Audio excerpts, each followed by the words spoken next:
Bom dia, hoje 29 de novembro de 2023, Vibe 103.5 FM com Flash News de dia sorte mainda com o segmento de economia apresentava Fast Delivery Air Freight. Fast está importar e exportar todo tipo de carga seco ou frio for de América, Colômbia, Panamá, China, Venezuela e Holanda.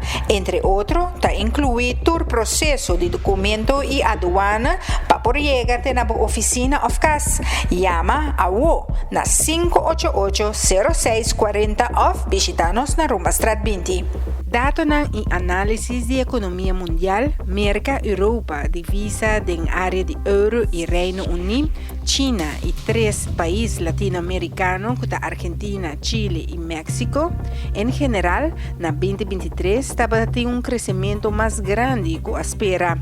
O mercado de trabalho assim mostra cambio, quantidade de desemprego abaixo e inflação baixa.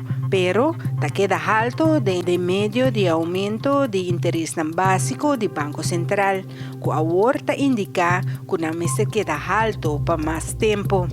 Déficit fiscal e débito público está no nível mais alto que o promedio com a pandemia e o gasto de serviço de débito como porcentaje de GDP está alto. Maneira para país em desenvolvimento está espera de aumentar. Maneira da economia avançar e de país de ingresso mediano. O crescimento de ano venidero lo está similar na zona de ano aqui em termino global e por beneficiar de perspectiva de começamento de reação de política monetária. Sin embargo, tem riesgo, maneira e fragilidade fiscal mencionada anteriormente, e retraso de recuperação de indústria e risco geopolítico. Naturalmente, cada região ou país tem sua própria característica. O Instituto Pesquisa Economia Aplicada IPEA está analisando.